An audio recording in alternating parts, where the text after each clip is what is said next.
From advertising to software as a service to data. Across all of our programs and clients, we've seen a 55 to 65% open rate. Getting brands authentically integrated into content performs better than TV advertising. Typical lifespan of an article is about 24 to 36 hours. If we're reaching out to the right person with the right message and a clear call to action, then it's just a matter of timing. Welcome to the MarTech Podcast, and I Hear Everything production. In this podcast, you'll hear the stories of world-class marketers that use technology to drive business results and achieve career success. We'll unearth the real-world experiences of some of the brightest minds in the marketing and technology space so you can learn the tools, tips, and tricks they've learned along the way. Now here's the host of the MarTech Podcast, Benjamin Shapiro. Welcome to the MarTech Podcast. I'm your host, Benjamin Shapiro, and today we're going to talk a little startup marketing.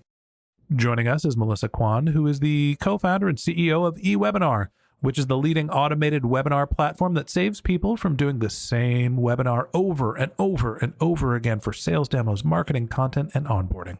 eWebinar turns any video into an automated webinar that you can set on a reoccurring schedule so you never have to do the same one twice. And in addition to providing us with our guest today, eWebinar is also a sponsor of the MarTech Podcast. And today, Melissa and I are going to talk about why startup marketing isn't what it used to be. All right, here's the first part of my conversation with Melissa Kwan, the co-founder and CEO of eWebinar. Melissa, welcome back to the MarTech Podcast. Thanks so much for having me, Ben. Every time you do that intro, I want to clap. Really? I feel like it gets a little old and a little stale because the intros for this show, we try to get into the content and talk about what we're going to do and not spend all this time giving people's backgrounds and stories because, everybody's here for you, not for me. I'm saying the same thing most of the time. My job is to ask you the questions of how are you building your business? How should marketers think about a specific channel? And you and I actually had a back channel conversation. I'll let everybody in behind the secret. We've been doing eWebinar focused content for a couple of months now. You've been a sponsor of the MarTech Podcast for, I think, 6 or 9 months. And we've been trying to build content that's useful for our audience, but also speaks specifically to the purpose of webinars. And surprisingly to me, you were the one who said, no more webinars. I'm done. We can't talk about webinars anymore. Let's talk about something different. If you're tired of webinars, imagine how everybody else feels. You're queen webinar. There's a solution for that. All right, so we're doing something new here. You're our startup marketing guru now.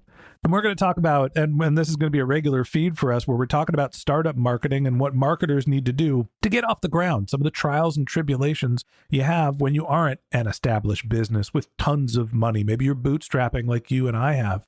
So let's start off at the top. Startup marketing. You just need some money and you need to put it in Facebook, right? I mean, that's just how a startup builds its brand, isn't it? Does anyone go on Facebook anymore? I'm over 40. Yeah. No, I go on Facebook every once in a while. Yeah. Mostly Instagram. Just full of ads and funny videos. And I don't feel like people are posting on there anymore. I don't have a TikTok account, so I need to see the TikToks. And the only place they are in Instagram and Facebook. I have a TikTok account. I just don't use it. Yeah, I think I've logged in twice. Yeah, I'm old. I look at Facebook still. It's not even a drug. It's such a habit that I'm bored. What am I going to do? Open new tab, F, and then Facebook comes up and I just press enter. I don't even know I'm doing it. So that's how you build a brand, right? Yeah, I guess it used to be like that when Facebook was where everybody congregated. And I kind of miss those days too, because then you get a lot of updates from your friends and family. But I think just to go back one step, I think what makes me different than most startup marketers out there is I just don't have a marketing background. I have to figure out every single thing in a very scrappy, bootstrappers way. So I think on this topic, that's what makes me different than a big time marketer. But I guess a while ago when Facebook first came out and they first started their ads program, it was super effective. But now not a lot of people log on there. They're kind of spreading their attention through different platforms. But companies like Facebook also now make privacy more of a priority. So it's more of a black box as to who you can market. Do they? I'm not sure. Yeah. You mean Apple twisted their arm and took away access to the data? So now Facebook's all pro privacy? I guess that's what the word on the street is, but it's harder than before to target the audience that you want to get to. Also, what I realize is people often have an adverse reaction to ads as well, like to advertising. I don't know if I agree. Actually, I recently read a report by Trust Radius. It was like a fairly high number of people will negatively look at a company if they see them on an ad. I look forward to the ads. It's like the only reason I go on to Instagram is like, okay, I'm tired of this person. I went to high school with them. I don't give a shit. Ooh, look, new shoes. Okay, I will say Instagram has delightful ads. And maybe there's a segmentation question here of like, if you're in e-commerce and you're selling a physical product, if you're in retail, fashion, sure, put everything in Instagram. But, you know, you and I are working and I'm a service provider helping people create podcasts and selling media, and you're doing webinars and automating sales process. We're both kind of more B2B focused.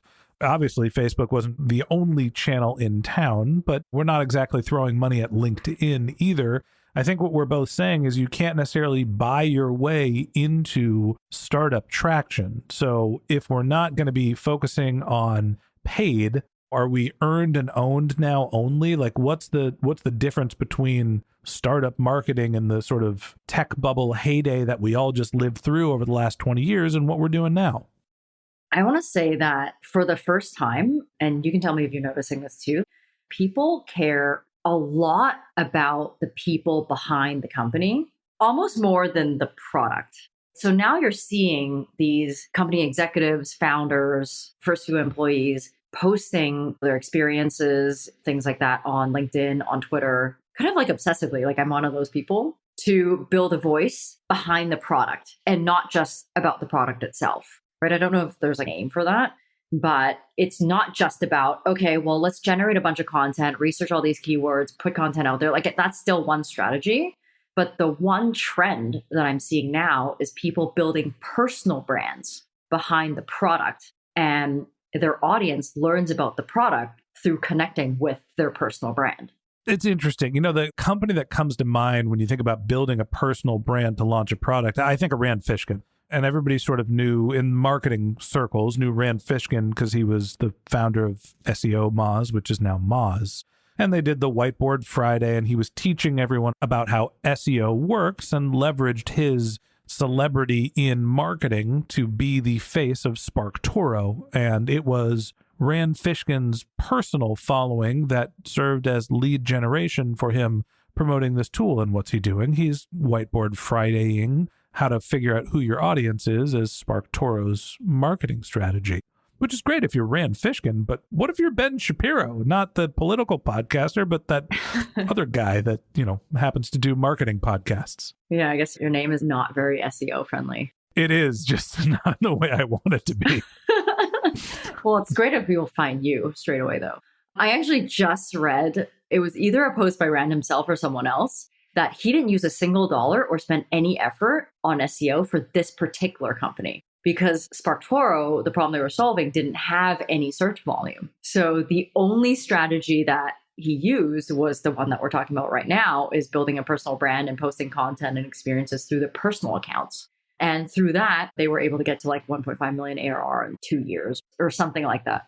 All right, so let's role play this. And let's say my name is Fish Randkin, not Rand Fishkin. And nobody knows who the fish I am. Yeah. I have 1,500 LinkedIn followers. I've been working in, you know, a tech incubator area for a little while. I'm actually just telling you how my life was when I was an independent marketing consultant. I had worked for eBay. I had 1,500 followers. I had some good context. I had a little bit of a network, but I'm not a celebrity. I can't build a tech brand off of the people that I worked with 10 years ago at eBay. How do you get to build a personal brand to the point where it is able to be a marketing channel for a SaaS product? I love that you came up with that scenario, because when I started June of last year, I had less than 2,000 followers on my account. And this was the problem that I needed to solve.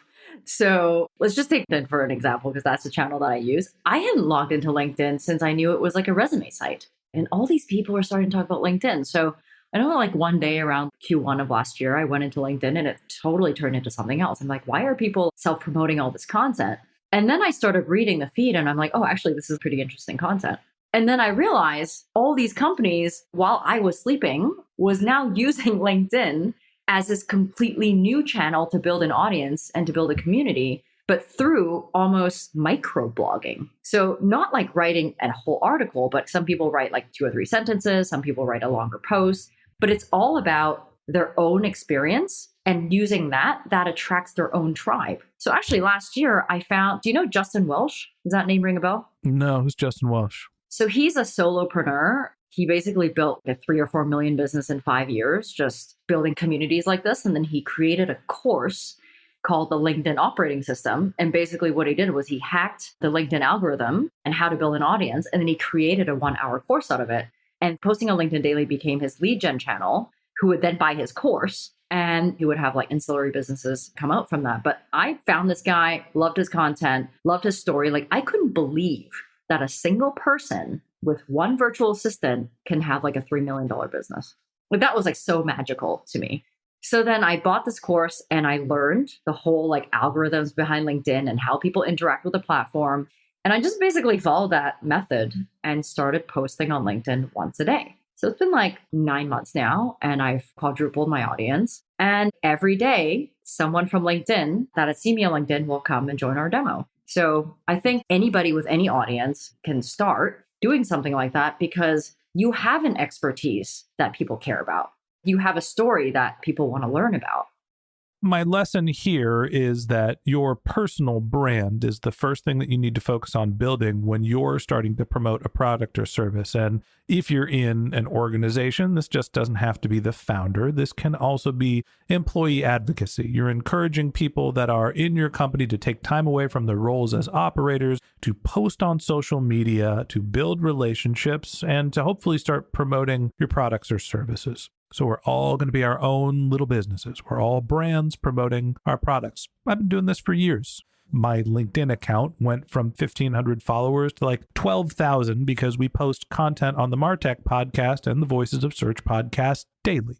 So I've got something to write about because I'm doing all of these interviews. Now I've got a following. Now people are consuming my content and hopefully some of them are enjoying it and maybe they even become sponsors of our podcast. Great. Now I've got a little bit of a business here. Employee advocacy, step 1. Okay, wonderful. I don't know if I'm starting a new company from scratch, if all I'm doing is saying, you know what I'm going to do? I'm going to start using LinkedIn like Twitter, and I'm just going to write everything that comes to mind and start posting. There has to be some other ways where you're figuring out who your customers are, finding channels where they're hanging out and interjecting yourself there as opposed to trying to attract everyone to you. Outside of your employee advocacy, what are some of the other things that smart marketers are doing to try to build their startup brand? I would say like 6 months after launching the business, one of the most impactful exercises that I did was interview our 10 best customers. There was like a 40 question document that I would go through and it asked them like how to use the product, blah, blah. But actually the last section of that survey was to find out where they would hang out. So what kind of books do you read? What kind of communities do you belong to? How do you search for information? How do you look for new products? So definitely, I think running something like that once a quarter at least, finding where your customers are hanging out would be a good way to start doing that. I made $1 million. It took me 4 years. $250,000 a year as an independent marketing consultant.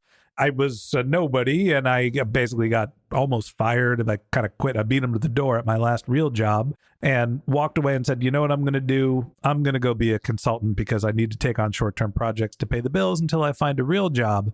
And I ended up building this process, brand development study, where I was interviewing 10 people in each company, their best customers or their prospects, and trying to figure out what makes them tick. Hey, what products are you looking for? What's the problem you're trying to solve? What's the solution you're looking for? What's the companies that are in your consideration set? What do you think about those companies? How are they different from each other? Where are you going to find out about them? And what is the thing that's going to make you make your decision to pull the trigger from one versus the other? Okay, now that you know that those are the questions, not necessarily in that order, can I have $25,000 to print out a PDF or a PowerPoint for you to read back the 10 interviews I did of your customers so I can say, this is what your customers care about? Now, in fairness, that's not the only work that I did. I also interviewed the people that were at the company and asked them, how would you describe your company? What are your products? What are your services? Who are your customers? How are you describing yourself to understand if there is an overlap between what your customers want and say they want and what you are and what you say you want? Now, that's a $25,000 project. Takes 6 to 8 weeks. It was a nice little business. I did 10 of them a year, $250,000. That's $1 million over 4 years. Where did that money go? I don't know, but it led me to creating the MarTech podcast because I wanted to go meet more people. So I started creating my own content to bring it back full circle into building yourself into your own brand. But the way to understand what your product's tribe is, what your customers are, and where they hang out is to ask them. Go find them. Go find a few of them and do your research, do your homework, because in every brand, there's going to be a different place where they are aggregating. Mostly when we're talking about your business or my business, these B2B niche communities, right? People that are starting to have problem with sales, people that are running, you're looking for founders. I'm looking for marketers that are marketing to marketers. How do I know which community is cool? How do I know that marketingops.com is the community that all of the MOPS people are hanging out at? Shout out, Mike Rizzo. Love you. I had to go and ask my customers. I had to go and ask my listeners. I had to go and ask my prospects. But can I just bring it around to why creating your own tribe and your own audience is just that much more important? Because even if you know where your customers are hanging out, say they're hanging out in different Slack communities or different forums. And this is something I had to realize last year as I was kind of doing this research is the people who have built those communities where your customers are hanging out are very protective of those communities. A lot of those communities are vendor-free zones, which means you can talk about me, but I can't talk about me. So when you're trying to get in front of your customers who are in these communities, you actually kind of need a buddy to tag team and talk about each other. And that's how these communities work. So you have to create the most value. You still have to create your own community, your own audience, something that belongs to you. So you could say whatever you want. Vendor-free zone, my ass. I know. Everybody in those communities are all vendors. They're wolves in sheep's clothing. Let's be honest. We all want to promote our business when we are part of a community. Now, we might not do it directly. It doesn't mean that we want to. But what we're doing when we're active in a community, we're either harvesting information for personal and professional development, or we are there contributing the community to build our profile so people then follow us so then they can learn about our products and services. It's just not a one-stop marketing channel. It goes back to building your personal brand. When you start to build a following and build those relationships and build that trust, then people start to rely on you and assume that what you are doing has value. So yes, go and be an active member of all of these communities, but let's not pretend like the reason why you're not being in a community that is related to your brand is because you're trying to build your profile. And because you're building your profile, you're trying to have more influence, which hopefully impacts your brand as well. And that wraps up this episode of the MarTech Podcast. Thanks for listening to my conversation with Melissa Kwan, the co-founder and CEO of eWebinar. Join us again tomorrow when Melissa and I talk about prioritization for startup marketers. If you can't wait until our next episode and you'd like to learn more about Melissa, you can find a link to her LinkedIn profile in our show notes. You can contact her on Twitter. Her handle is Miss Kwan. That's MSSKWAN. Or you can visit her company's website, which is eWebinar.com. Just one more link in our show notes I'd like to tell you about. If you didn't have a chance to take notes while you were listening to this podcast, head over to martechpod.com where we have summaries of all of our episodes and contact information for our guests. You can also subscribe to our weekly newsletter, or you can even send us your topic suggestions or your marketing questions, which we'll answer live on our show. Of course, you can always reach out on social media. Our handle is martechpod, MARTECHPOD, on LinkedIn, Twitter, Instagram, and Facebook, or you can contact me directly. My handle is Ben J. Shap, BENJSHAP. And if you haven't subscribed yet and you want a daily stream of marketing and technology knowledge in your podcast feed, we're going to publish an episode every day this year. So hit the subscribe button in your podcast app and we'll be back in your feed tomorrow morning. All right, that's it for today. But until next time, my advice is to just focus on keeping your customers happy.